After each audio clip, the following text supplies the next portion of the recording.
Кеш жарық, құрметті көрермендер, қалайсыздар? Бүгінгі айтайын деп жатқан тақырыбымыз кәдімгі огородты тамшылатып суғару әдістері.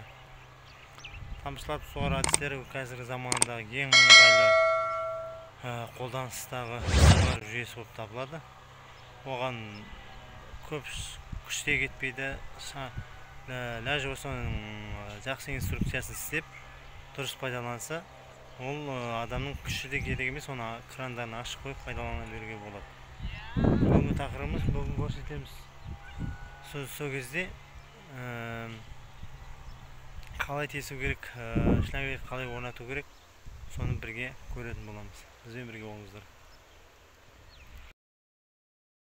Тамшылатып суғарғанға ең бірінші керек нәрсе ортада жататын, екі жағы кететін размері елеулік пластмасса труба. Оған керекті мына басындағы фильтр. Фильтр бұл обязательно керек, себебі тамшылатып суғарған кезде майда шлангілердің басы бітеліп қалмау үшін мусорды осы жерде ұсталып қалады. Ең келесісі ол шлангілерді тесу. Бұны теседі арнайы қолданады кәдімгі ағаш тесетін құрылғы.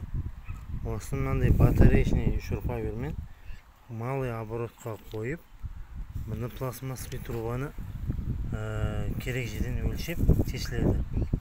Мысалы, помидорға 70 сантиметрден болса, картошкаға 50-80 сантиметрден тесіле береді. Олардың тесілу себебі тамшылатып суғаратын жіңішке кабельдерге мынандай краниктерін қоямыз. Мынандай краниктерді қойылады. Бұл кәдімгі әр жүйекті ашып жауып тұрады. Ашып жауып тұрған кезде бұны давлениесі шланга жарылып кетпеу үшін өте қолайлы нәрсе.